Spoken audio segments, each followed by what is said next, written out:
itu. Yang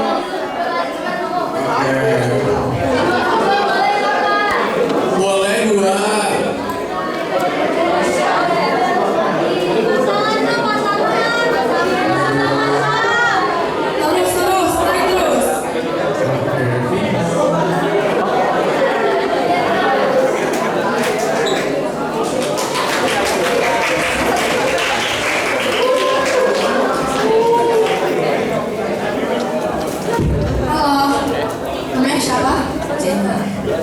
Halo Jenna. Namanya siapa? Vino. Halo Vino. Kok Vino nggak pakai slogan sih? Kok Vino gimana? gimana sih Vino? Oh, Gimana sih Vino? Ngerasa tamu baik gue lu. oke. Kita langsung slogan aja ya. Bikinin video nih. Angkatan 22.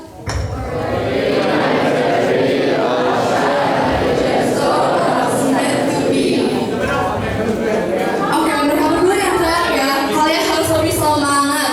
Pertanyaan benar. Angkatan 22.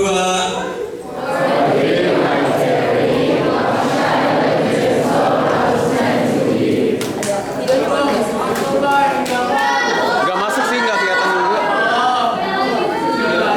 Kita nggak masuk kan? Ini apa? Oke, thank you. Ambil di mana? Tidak boleh mencuri ini. Angkatan 22.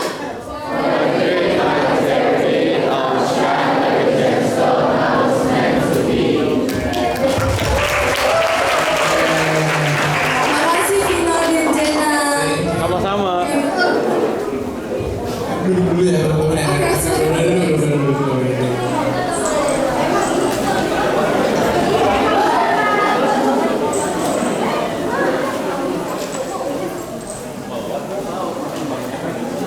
Oke, biar pada nggak bingung apa sih yang bakal kita bahas di sesi ini.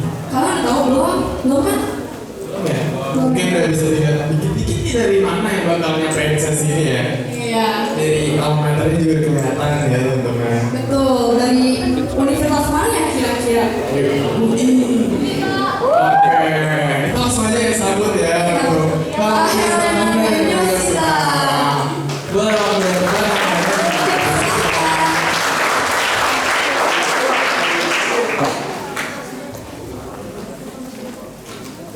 Oke, thank you Dede, thank you Ibel. Halo semuanya. Oke, saya lagi dapat suaranya. Halo semua. Oke. Masih pada keliling ya, mungkin pada belum sarapan ya, udah sarapan belum? Masa segini banyaknya kalah sama dua suara kita? Iya. Oke, sekali lagi kita tanya. 1, 2, 3. Halo semua. Oke, semangat buat hari ini, amin. Oke, kita langsung mulai aja kali ya Yos ya.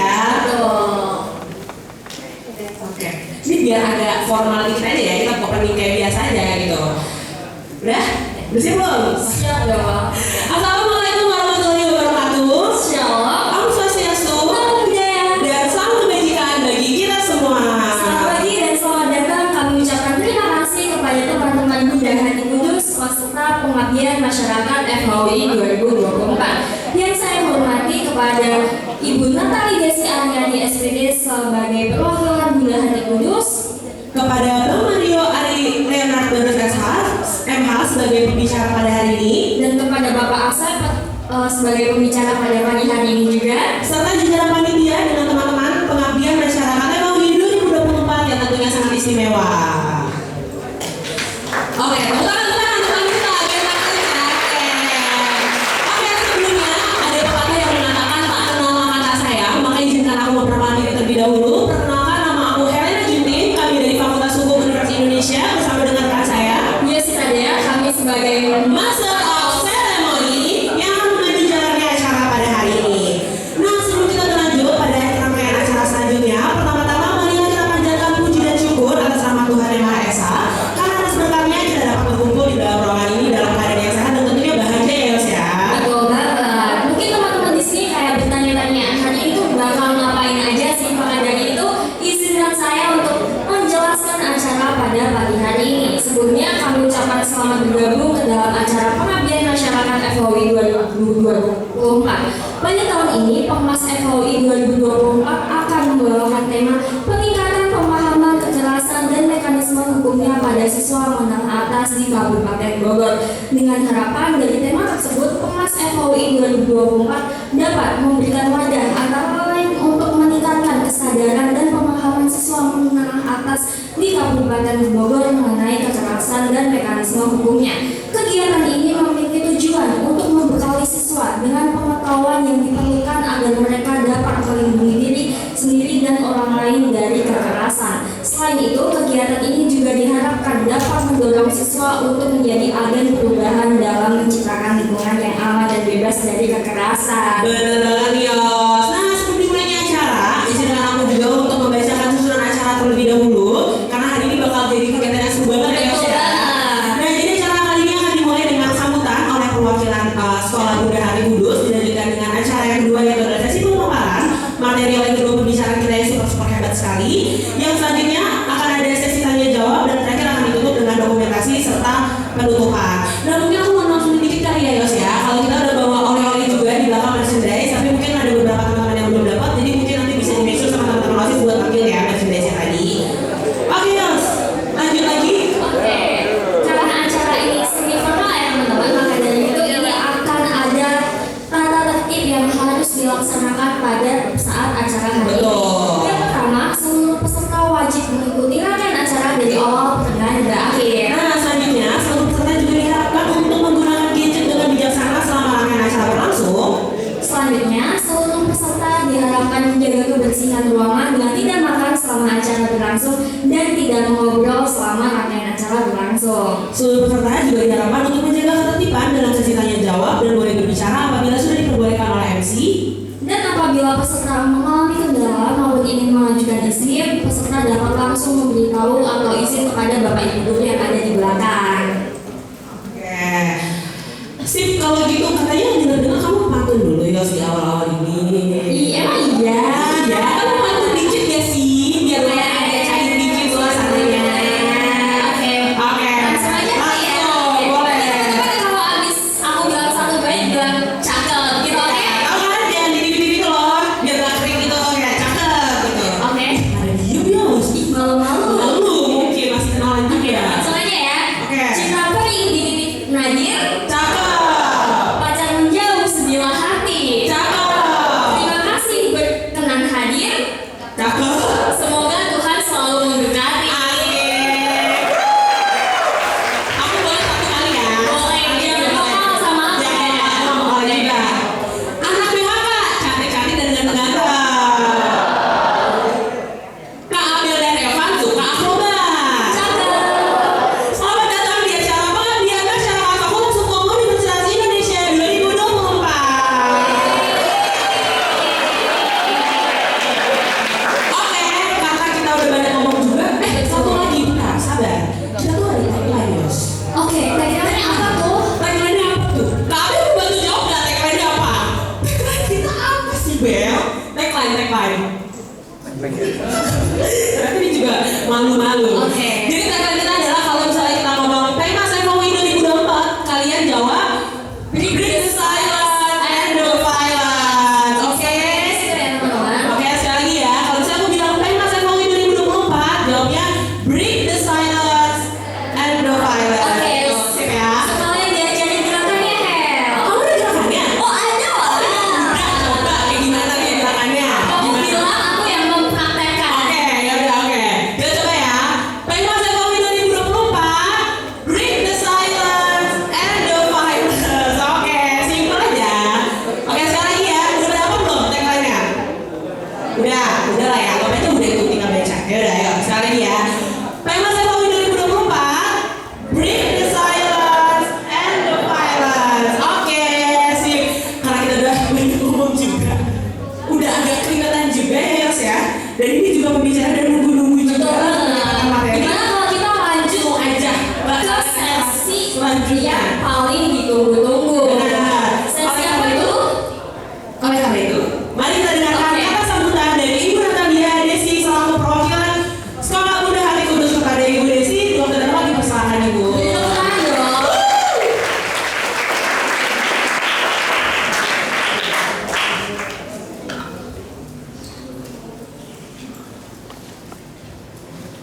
Baik, terima kasih atas waktu yang diberikan kepada saya. Selamat pagi, selamat datang kepada Bapak Asep dan Bapak Mario selaku narasumber hari ini. Selamat datang juga kepada seluruh tim dari Universitas Indonesia dalam kegiatan pengabdian masyarakat.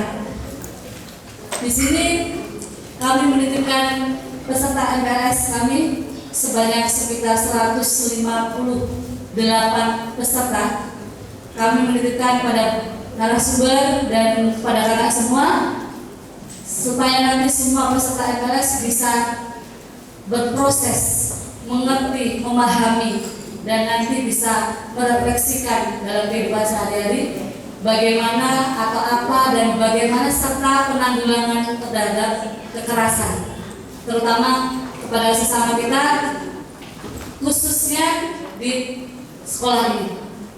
Bagi para peserta MPLS, saya mengharapkan kalian betul-betul mendengarkan apa pesan, apa makna dari yang diberikan nanti oleh narasumber, apa itu kekerasan, bagaimana cara menanggulanginya, bagaimana kalian merefleksikan atau mengimplementasikan dalam kehidupan kalian sehari-hari, terutama kepada teman-teman yang ada di sekolah BHK ini, yang diharapkan nantinya tidak ada ibaratnya kata sekarang adalah bullying, begitu ya Bapak narasumber. Semoga nanti anak-anak jauh lebih mengerti, lebih memahami, dan tidak terjadi kekerasan di dalam sekolah ini dan kemudian nanti mungkin di masyarakat secara luas. Sekali lagi kami menunjukkan seluruh peserta MPLS ini untuk berproses ke depannya bersama Bapak narasumber dan semua kakak tim dari pengabdian masyarakat Universitas Indonesia. Sekali lagi selamat berproses, Tuhan memberkati. Terima kasih. Sekali lagi terima kasih kepada Ibu Desi karena sambutannya yang sangat-sangat luar biasa. Betul sekali. Baik, acara selanjutnya akan dilanjutkan dengan pemaparan materi oleh pembicara kita yang sangat-sangat luar biasa. Dan sesi ini pasti sesi yang paling ditunggu-tunggu ya, karena kita mengundang kedua pembicara kita yang sangat hebat. Ditunggu sekali dong. Oke. Nah, seperti yang bilang di awal tadi, ada pepatah bilang tak kenal maka rasa ya. Dan itu izinkan kami untuk memperkenalkan kedua pembicara kita yang hebat pada pagi hari ini. Nah, pembicara kita yang pertama ada Bapak Dr. Andes Asep Farudin MM. Beliau merupakan Sekretaris Dinas Unit Pelaksanaan Teknik Perlindungan Perempuan dan Anak Kabupaten Bogor, Jawa Barat. Tepuk tangan yang dulu dong Bapak Asep. Oke, next. Selanjutnya pembicara kita yang kedua tidak kalah hebat tentunya. Pembicara kedua kita adalah Bang Mario Adi Leonardus SHS FilMH. Beliau adalah lulusan Fakultas Hukum Universitas Indonesia dan sekarang bekerja di Lembaga Konsultasi Bantuan Hukum Penyelesaian Sengketa Universitas Indonesia. Sekali lagi beri tepuk tangan dong buat pembicara kita yang sangat-sangat luar biasa pagi hari ini. Oke. Baik, langsung saja tanpa berlama-lama pemaparan materi yang pertama akan disampaikan oleh Bapak Asep, lalu akan dilanjutkan oleh Bang Mario. Waktu dan tempat silakan dipersilakan Bapak. Ya, Bapak Asep dulu baru mulai. Yes, halo.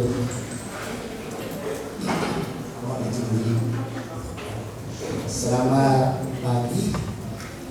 Pagi. Salam sehat dan waras. Kadang-kadang kita orang yang tidak waras. Mohon izin sebelum saya memaparkan. Saya ini pemain cadangan sebenarnya. Jadi yang harus memberikan materi itu adalah kalau PT Unit Pelaksanaan Teknis Perlindungan Perempuan dan Anak. Itu staf saya Pak Tiba. Tapi kebetulan Pak Tibanya sedang pendidikan kepemimpinan pengawas PKD, jadi nggak bisa. Nah, akhirnya saya yang menjadi narasumber di sini. Karena saya juga ada orang baru, agak bicaranya agak susah. Ini aja gitu. Udah mulai berdekat-dekat. Untuk tidak bilang saudara-saudara, tadi saya mencoba untuk bilang saudara-saudara jadi saudara-saudara. Tapi saya dimarahin oleh teman-teman semua. Baik, saya akan memperkenalkan diri dulu. Nama saya tadi disebut Asep Fahidi. Ada kata Dr. Andes. Nah, kalau adik-adik, anak-anakku mendengar kata Dr. Andes udah kelihatan tua nih.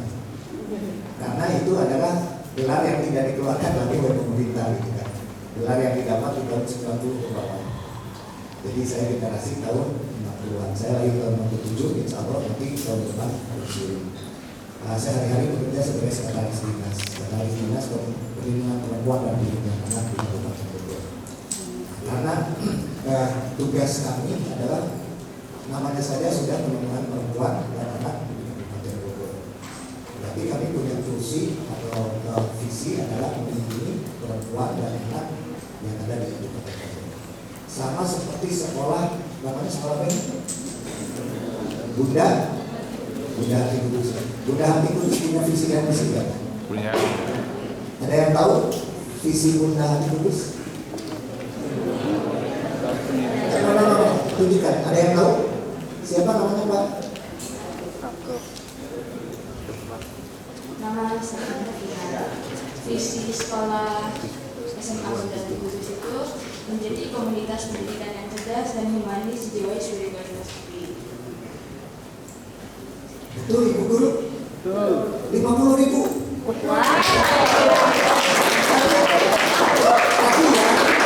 Tapi kembali ini kan tadi biar 50.000.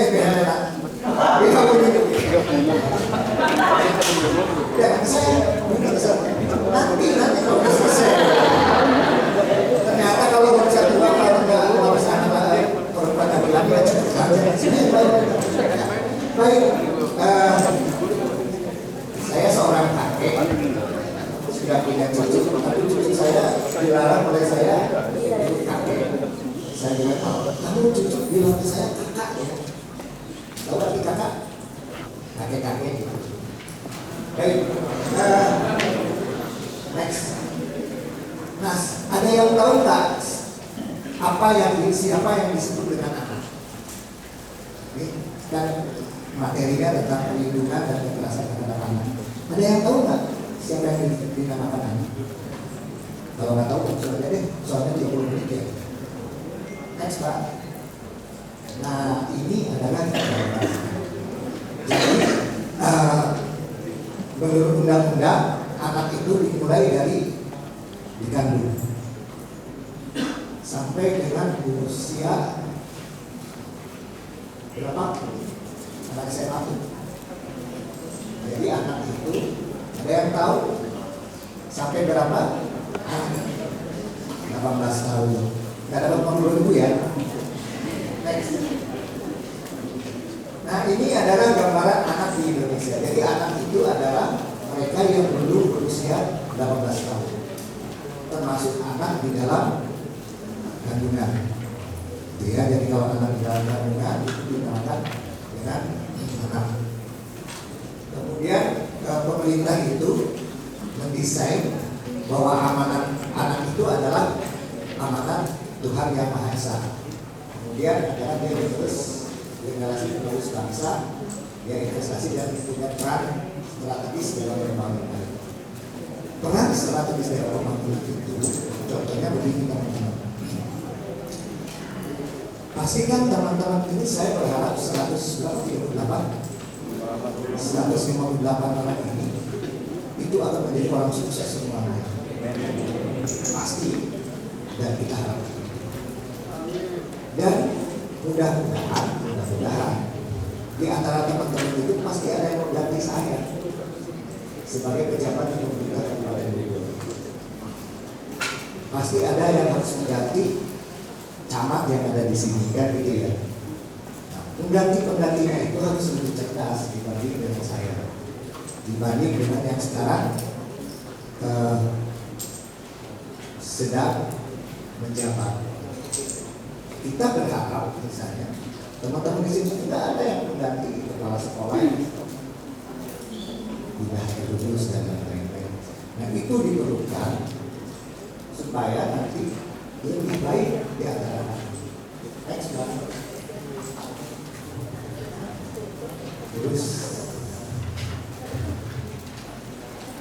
Terus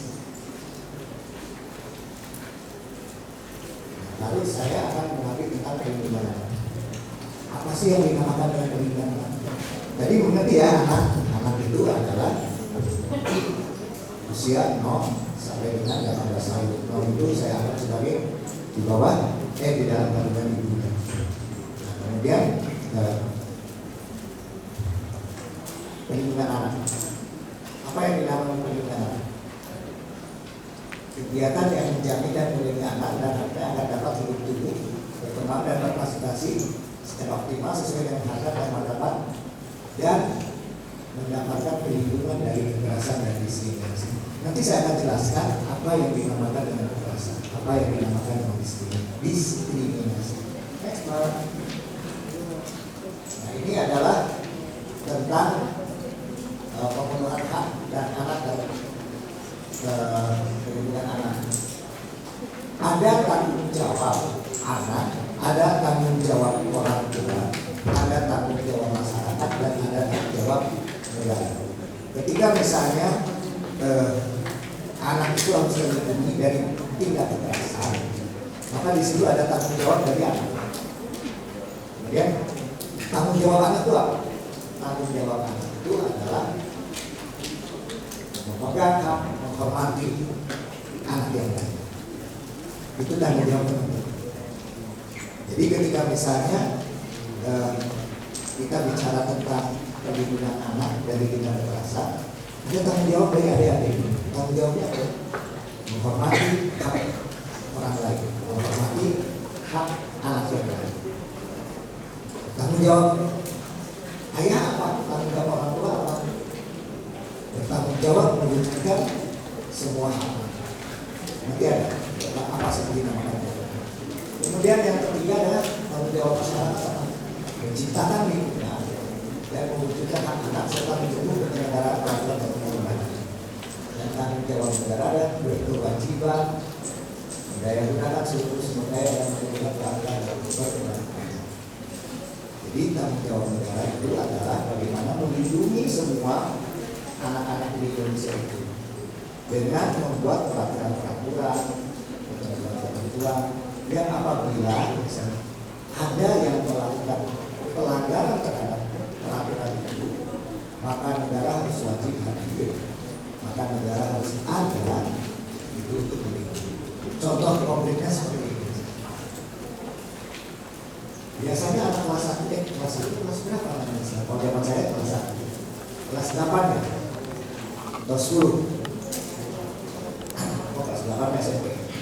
Biasanya anak kelas 10 itu terkena bullying misalnya oleh anak kelas itu.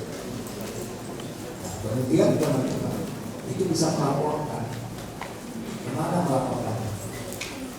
Pertama, kalau misalnya di sekolah bisa melaporkan ke kepala sekolah itu masing-masing atau ke orang tua. Kemudian orang tua tentu saja akan melaporkan ke pemerintah kabupaten. Cari dinas pemberdayaan perempuan dan perlindungan. Kami akan melakukan. Nah, ketika misalnya pelaporan itu, kita akan menampingi teman-teman semua sampai selesai, sampai memastikan teman kita atau anak itu yang terbully itu bisa mengajukan sekolahnya dengan baik, tanpa gratis, tanpa harus bayar segala macam. Kita melakukan pendampingan. Kalau misalnya butuh visum, misalnya ya, kita visum gratis. Pendampingan psikolog kita gratis. Pendampingan hukum kita gratis. Nah, itu adalah bukti bahwa negara itu hadir untuk melindungi hak-haknya. Next. Nah, ini prinsip perlindungan anak. Tulisannya ini pakai bisa. Terus.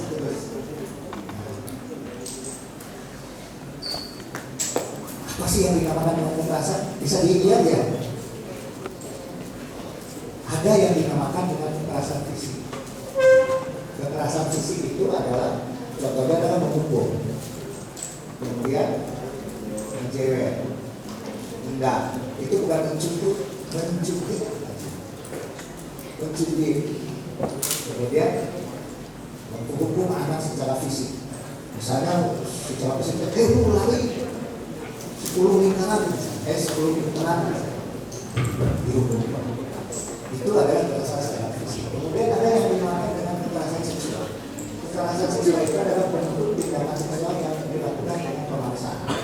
Nanti dia akan dijelaskan oleh saya. Kemudian ada yang dinamakan dengan kekerasan emosional. Yaitu membahayakan emosi secara mengejek, merendahkan, dan mengancam. Contoh, misalnya saya badan saya gendut. Kalau anak sekarang namanya saya apa ya? Body shaming apa sih? Woi, badan jum misalnya. Itu kan kalau misalnya dia pendek. Nah, lu cebol. Itu kekerasan. Dan itu bisa dilakukan. Boleh. Itu kekerasan emosional. Atau misalnya dia kurus, ngotak, udah tinggi kurus ya. Kurus. Maka itu kekerasan. Jadi kalau fisik mungkin kita sudah tahu ya, memukul, tapi kekerasan secara emosional itu lebih banyak dilakukan secara verbal atau melalui sekarang telepon atau sebagainya. Jadi itu nggak boleh, dan itu termasuk kekerasan. Jadi kekerasan itu bisa saja. Nah, yang paling banyak sekarang kasusnya adalah kasus kekerasan terhadap emosional. Atau misalnya bentuk-bentuk pengungkapan yang dia oleh anak itu tidak disuka, kemudian kita pemaksaan. Contoh misalnya kekerasan emosional.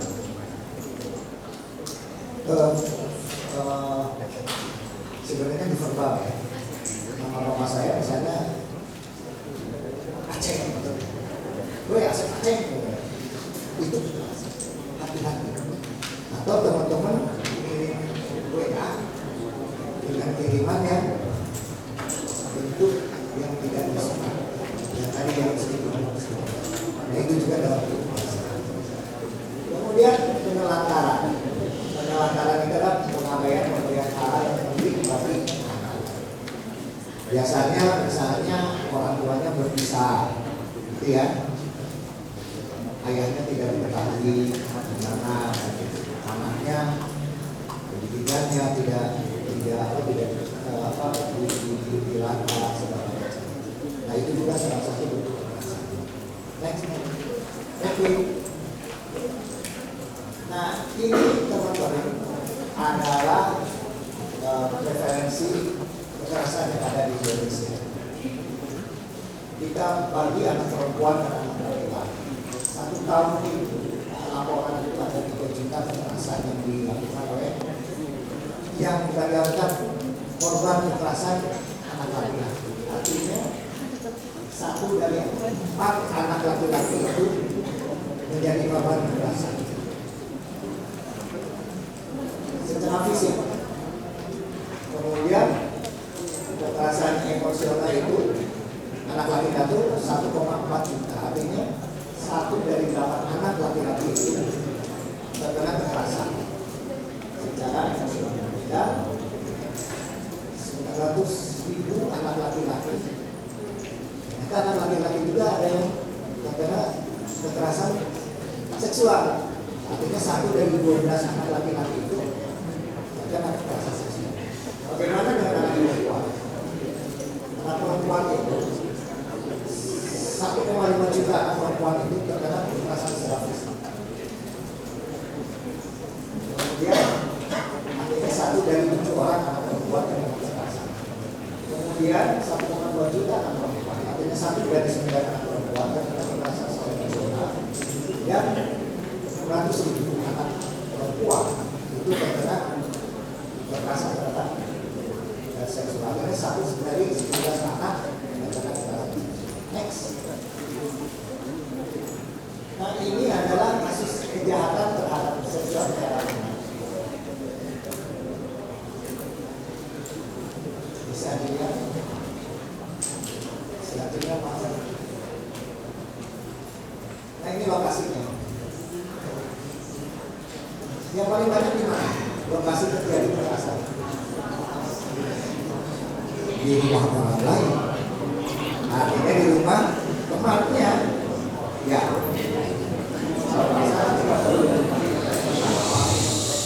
betul kan? Jadi hati-hati diajak ke rumah teman, dia main di rumah teman bisa kan segala macam ya. Nggak tahu kan pasti ada teman bully dengan kekerasan.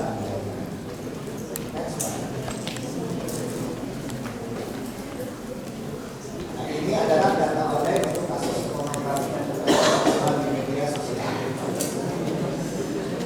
Ternyata yang paling banyak di Google. Next slide. Ini adalah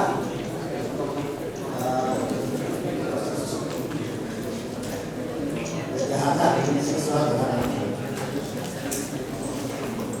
Nanti saya akan jelaskan sebenarnya apa sih yang dinamakan kejahatan seksual.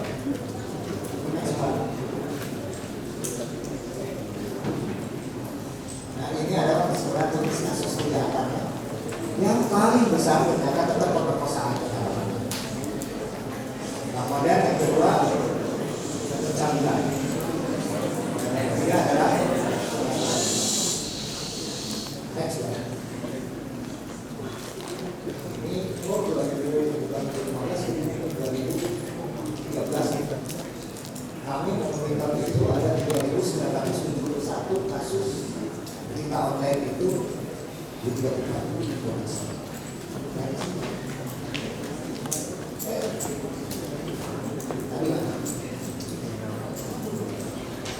Nah, ini yang menjadi perhatian kami pemerintah Kabupaten Bogor terhadap anak. Yang pertama adalah anak dalam situasi darurat. Apa sih yang dinamakan dengan anak dalam situasi darurat? Anak dalam situasi darurat itu contohnya adalah di bencana alam. Dia terjadi bencana alam. Kemudian yang kedua adalah anak yang berhadapan dengan hukum. Ada yang tahu anak yang berhadapan hukum? Anak yang terlibat dalam misalnya kasus-kasus secara pidana. Kemudian yang ketiga adalah anak yang kelompok minoritas dan terisolasi. Jadi teman-teman yang merasa bahwa saya minoritas nggak perlu misalnya karena teman-teman dilindungi oleh pemerintah. Negara hadir di sini. Kemudian yang keempat, anak yang terdaftar secara ekonomi atau secara seksual. Kita pernah mendengarkan anak-anak berjajar di mana-mana kan gitu ya. Ada yang jadi mungkin teman-teman tahu misalnya mencet dan lain-lain.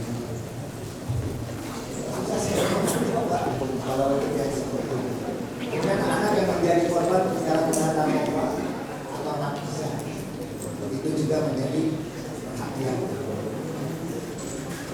Ya, ini anak dengan pornografi, HIV/AIDS, anak korban penculikan, anak korban kekerasan fisik, anak korban kejahatan seksual, anak korban dari terorisme, anak penyandang disabilitas, anak korban melakukan salah dan pemberantasan, anak korban kesusahan jumlah, anak korban sterilisasi dan pelegalan serta kejahatan kondisi orang tua.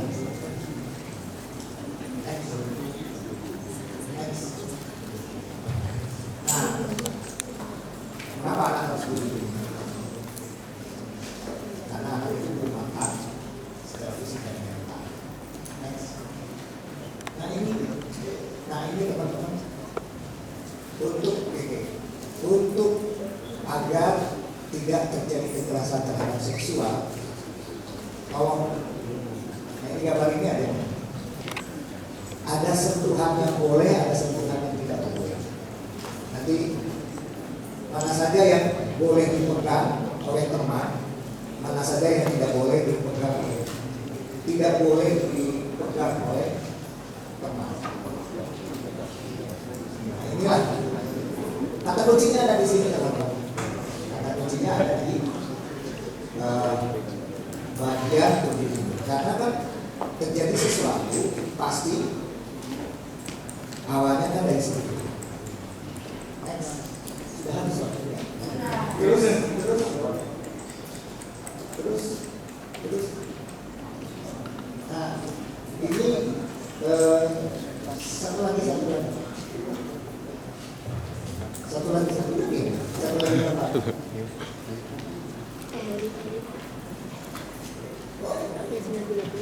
Nah, kekerasan setelah seksual ya, bisa dibaca nggak? Kalau teman-teman yang di belakang dan dibaca nggak bisa dibaca, sama saya tidak bisa dibaca kecilan. Tapi gini lah, silahkan nanti teman-teman googling, ada yang namanya PKS, tindak pidana kekerasan seksual. Jadi bentuknya gini teman-teman, mungkin drawingnya mungkin bentuknya adalah setiap apapun yang tidak disuka oleh teman-teman itu berpotensi menjadi sebuah kekerasan. Dan ketika kita berbicara tentang kekerasan, maka hubungannya itu adalah dengan tindak pidana. Kekerasan itu baik bisa dalam bentuk fisik yang tadi, bisa dalam bentuk verbal, bisa dalam bentuk emosional, dan bisa dalam bentuk yang penelantaran. Ketika teman-teman berada yang baik dan itu tidak disukai, kalau saya misalnya saya bukan Mbak nggak suka, Mbak boleh melaporkan saya, itu sudah tidak benar. Saya bisa juga. Kalau saya Mbak, Mbak kecilnya itu munculnya emosi, Mbak nggak suka, saya bisa Mbak lapor ke kami ke dinas kami.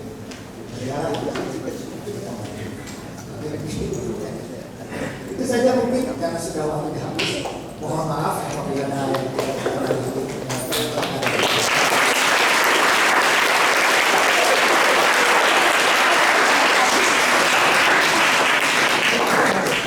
jika punya keluhan terhadap kekerasan anak, silakan telepon saya. Nomor teleponnya adalah, tapi saya nggak punya WA, nggak apa-apa. Kenapa nggak punya WA? Karena banyak yang 081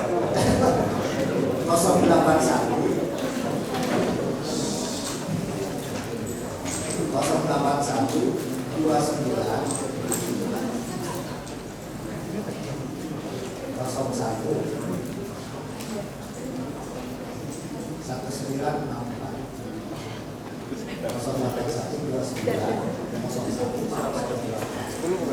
apapun namanya, silahkan SMS. Nanti pakai kodenya atau di belakang. Kodenya di belakang supaya saya tidak lupa. Saya dari pesannya, kalau sama saya dari misalnya udah terus sehingga bisa. Sekian, mohon maaf apabila ada yang tidak melihat sekian. Salam sehat dan salam bahagia semua. Assalamualaikum warahmatullahi wabarakatuh. Waalaikumsalam warahmatullahi wabarakatuh. Baik, terima kasih banyak Bapak Asep atas pemaparan materinya. Masih semangat teman-teman semua ya. Oke, dan nextnya pemaparan materi dari Bang Mario. Jadi tepuk tangan yang beri untuk Bang Mario.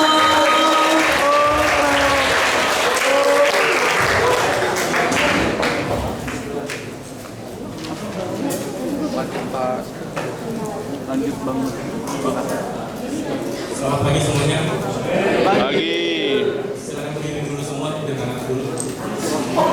Cepat waktu biar kursi. Semangat. Ayo guys, berdiri guys. Agak sedikit pada diri kursi itu kan. Oke. Berdiri cepat. Ayo cepat, anak muda cepat. Oke. Sekarang taruh tangan kalian di depan dada. Tidak usah. Baru tutup mata. Tutup mata. mata. Ya. Saya lihat yang tutup mata ya, tutup mata ya. Sekarang menunduk. Oke, terima kasih sudah menghormati saya. Silakan duduk. Baik teman-teman. Kantor saya masih sedikit. Itu juga. Jadi kita sekarang membahas tentang pencegahan dan penanganan kekerasan seksual di dalam perspektif hukum di Indonesia. Nama saya sudah jelas tadi, ya itu sudah tahu siapa saya bukan ibu, tapi saya mencoba untuk memahaminya sekarang. Oke ya. Next. Baik, karena saya bicara tentang hukum, ini dasar hukumnya untuk membahas mengenai kekerasan seksual. Itu buku-bukunya dan itu untuk pengacaranya, gitu ya, mengacaranya tadi. Saya pikir sudah bisa dibaca. Next.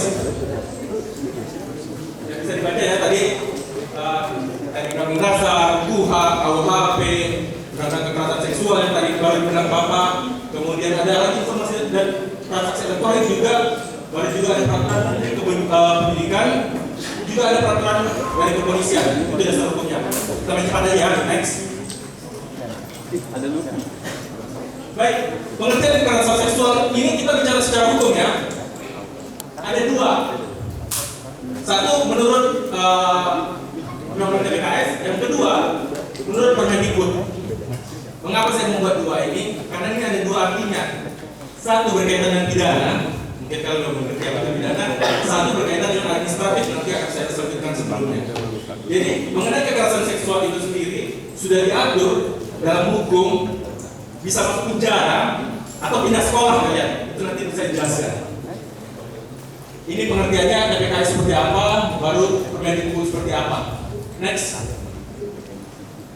Intinya menurut saya dari keduanya, semua perbuatan merendahkan, menghina, melecehkan atau menyerang yang berkaitan dengan fungsi reproduksi, mohon maaf, kelamin atau bagian pribadi dari disebut Bapak. Kita lihat kan ya, kita mengerti sendirilah bagian kita, ya. Nanti akan saya buat lagu-lagunya supaya kita mengerti, ya. Mohon maaf kayak anak TK supaya kita lebih mengerti. Saya juga lebih mengerti kalau lagu-lagunya anak TK. Justru sederhana mungkin itu katanya. Jadi intinya ini perbuatan merendahkan, menghina, melecehkan atau menyerang berkaitan dengan ini. Oke, ini pengertian kekerasan seksual secara sederhana. Next. Jenis-jenisnya ada 3 ini yang bisa kita bandingkan. KUHP maupun Undang-Undang Tindak Pidana Kekerasan Seksual itu berbicara tentang pidana. Nah kalau KUHP masih sederhana, ini sebelum zaman kolonial. Tapi sekarang sudah diperbarui, ya itu begitulah sejarahnya. Itu hanya seperti ini, sederhana.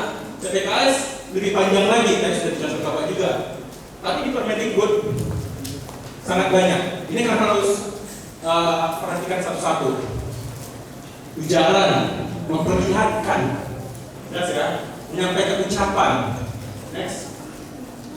Menatap aja itu nggak boleh. Tapi dalam kondisi kekerasan seksual ya, mengirim pesan, meluncur. Nanti saya jelaskan contoh kasusnya. Mengambil merekam, mengunggah foto, menyebarkan informasi. Next. Mengintip.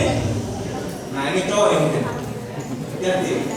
Membujuk, memberi hukuman yang bernuansa seksual, dan itu mungkin dari kakak kelas, adik kelasnya misalnya, menyentuh dan sebagainya, membuka pakaian juga nggak boleh sembarangan. Tapi nanti ada pengecualiannya. Kalau misalnya dia sakit, dokter ya boleh. Ya, kalau nggak dibuka, memang tahu dokter kalian sakit pun gitu. Nah itu ada pengecualiannya. Memaksa untuk transaksi atau kegiatan seksual. Next. Praktik atau ada komunitas-komunitas yang sifatnya seksual itu tidak boleh. Mencoba memperkosa, mencoba nggak melakukan nggak istilahnya itulah. Ini maaf ya nggak bilang kalian sudah SMA, saya harap kalian bisa semakin dewasa. Tanpa masuk pun itu sudah merupakan suatu perbuatan yang melanggar. Begitu. Apalagi kalau sudah lalu menyuruh orang aborsi, memaksa untuk orang mau, gitu kan? Sterilisasi ini berkaitan dengan kalau misalnya kita kita menjalankan produksi itu supaya steril, nggak bisa hamil lagi gitu lah. Itu tidak boleh. Menyiksa secara seksual juga tidak boleh. Next. Eksploitasi, perbudakan, tidak pidana perdagangan orang. Ya ini mungkin contoh gambarnya ya. Mungkin nggak terlalu kelihatan ya. Ini contoh gambarnya ini tentang alat kontrasepsi, memukul seperti ini ya. Sampai ada kasus seperti itu tidak boleh. Begitu. Itu jenis-jenis kekerasan seksual. Next. Singkatnya seperti ini. Segala sesuatu yang berkaitan dengan tadi merendahkan, melecehkan, yang sifatnya fisik atau langsung bersentuhan atau non fisik tidak langsung bersentuhan, itu merupakan kekerasan seksual. Contohnya tadi mengintip, itu bagian-bagiannya kan, kira-kira. Baru yang berkaitan dengan penggunaan medsos, penggunaan alat komunikasi. Baik, saya diputar sebentar lagi ya.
menyebarkan gambar yang sedang lagi kita kegiatan misalnya kan, mungkin bolehlah mungkin pacaran atau apa, tapi jangan sampai mengirim foto-foto yang aduhai kayak gitu.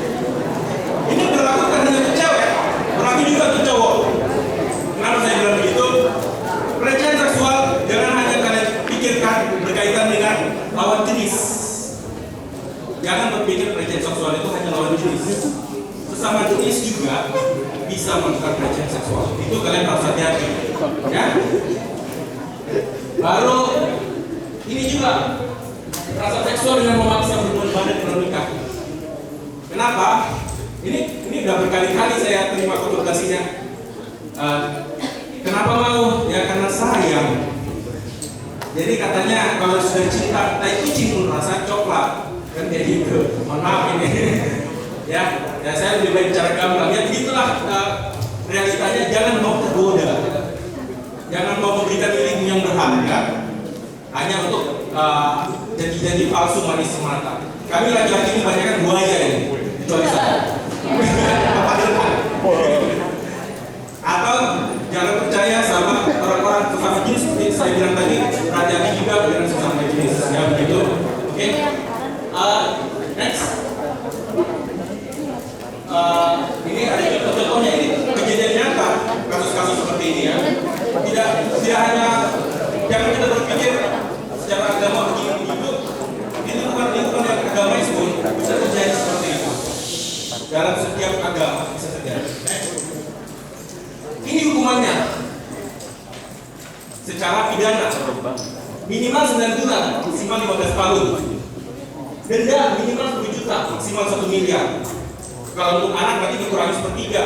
Tapi kalau mengakibatkan seperti ini, untuk keluarga, next, dalam satu kali kedua kali, dalam lebih 2.000 orang dilakukan terhadap anak, penyandang disabilitas atau perempuan hamil, next, dalam keadaan pingsan, mengalami luka dan sebagainya, sampai bahkan meninggal, kita melakukan perbuatan kekerasan seksual, next, itu bisa dihukum ditambah sepertiga tadi, 15 tahun ditambah sepertiga, jadi 20 tahun kita bisa dihukum penjara, begitu. Baru tadi sanksi pidana yang melanggar undang-undang PPKS tadi. Nah, kalau Permendikbud merupakan sanksi administrasi. Jadi bagi peserta didik ada 3 sanksinya. Yang tadi saya sebutkan, yang pertama ringan teguran, yang sedang 5-10 hari, baru bisa dipindahkan ke sekolah lain. Itu administratif. Ya, tadi pidana penjara dan denda, kalau ini administratif berkaitan kalian di sekolah. Oke, next. Para pihak ini siapa saja yang ada dalam pidana penanganan kekerasan seksual itu ada korban, pelaku, saksi. Jadi tapi yang bukan korban, artinya yang mengetahui. Next. Nah, ini tadi tempat kalian mengadu istilahnya. Kalau terjadi kekerasan seksual, selain dari keluarga kalian atau teman kalian, ini tempat mengadu. Tim pencegahan dan penanganan kekerasan, saya tidak tahu bagaimana di BHK sudah punya atau belum ya. Tim pencegahan dan penanganan kekerasan TBPK sudah ya. Baik, bisa mengadu di situ. Mungkin ada kalau kekerasan seksual, bisa mengadu di situ. Lalu ada kementerian PPPA seperti Bapak. Lalu ada kepolisian, ada unit khusus PPA. Lalu ada LPSK. Next. Ini alamatnya. Next saja. Next. Next. Rehabilitasi. Oke. Next.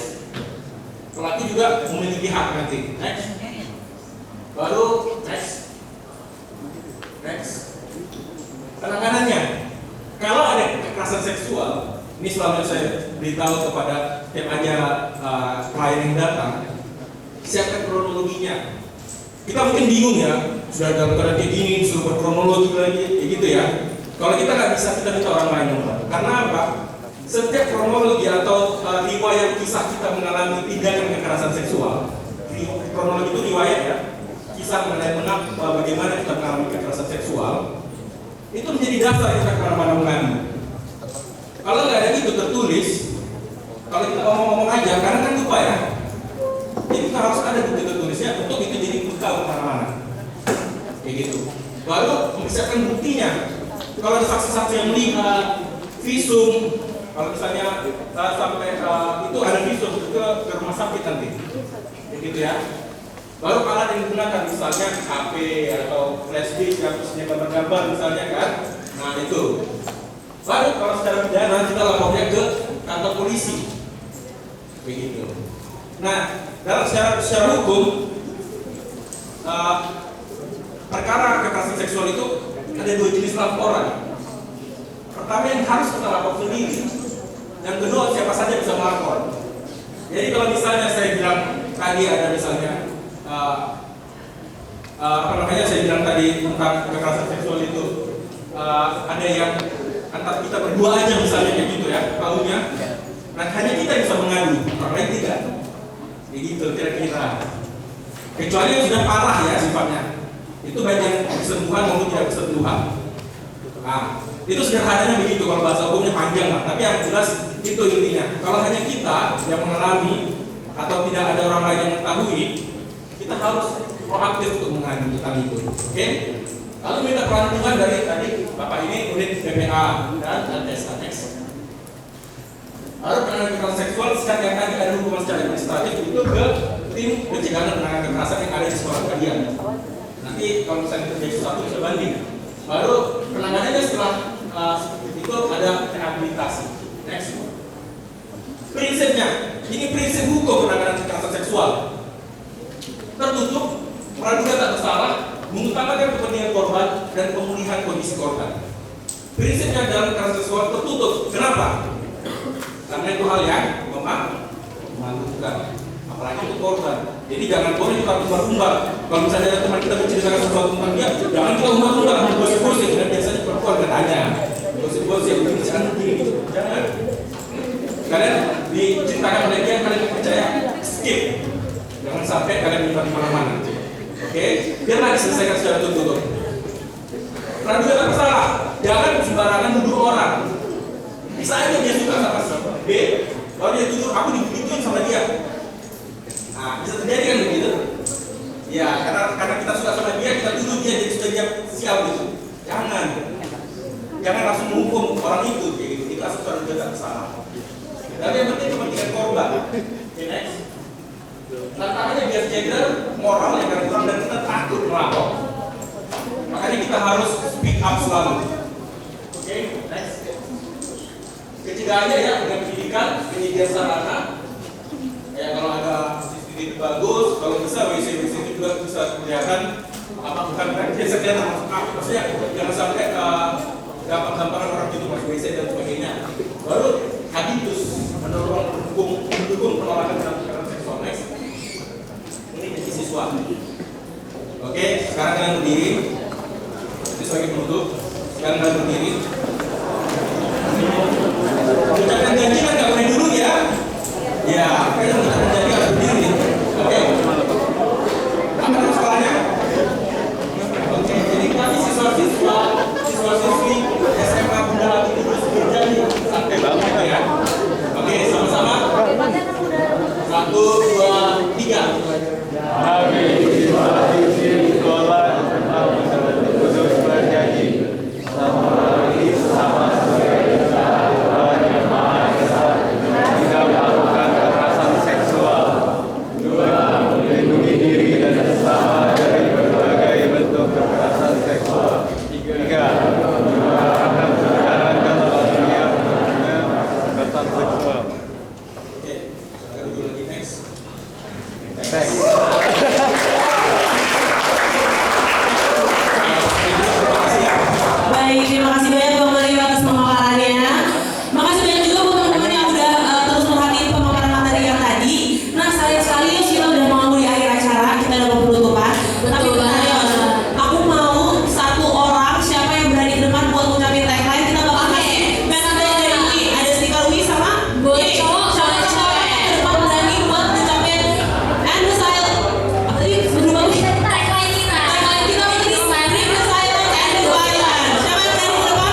Oke, 1, 2.